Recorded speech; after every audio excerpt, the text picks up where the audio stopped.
बजरंग दल वेगळं काही त्याचा घटक आहे का? बजरंग दल ही वेगळी संस्था आहे का? आणि बजरंग दल स्थापन करायची गरज का भासली? आमचा धर्मपुरुष जोपर्यंत आम्हाला कळत नाही तोपर्यंत आमचा धर्म आम्हाला कळत नाही, आमची संस्कृती आम्हाला कळत नाही. आणि ते जागृत करण्यासाठी मग विश्व हिंदू परिषदेने पहिलं आंदोलन घेतलं, राम जन्मभूमी आंदोलन.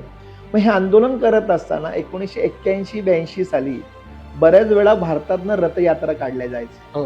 तसंच 1984 साली सुद्धा सर्व प्रमुख महंतांनी, सर्व प्रमुख विश्व हिंदू परिषदेच्या पदाधिकाऱ्यांनी राम जानकी यात्रेचं नियोजन केलं. आपलीच महती सांगायला आपल्याला बंदी होती आणि ते सांगितलं तर तत्कालीन सरकार म्हणायचं की जर तुम्ही राम जानकी यात्रा काढली तर समाजात विद्वेष निर्माण होईल, दंगली होतील. तर 1984 ला जेव्हा ते राम जानकी यात्रेला संरक्षण सरकारने द्यायचं नाकारलं आणि संबंध भारतातले हिंदू तरुण एकत्र झाले आणि ते राम जानकी यात्रेला पूर्ण संरक्षण दिलं गेलं आणि विधिवत त्या यात्रेचं समापन झालं, त्या दिवशी झाली बजरंग दलाची स्थापना.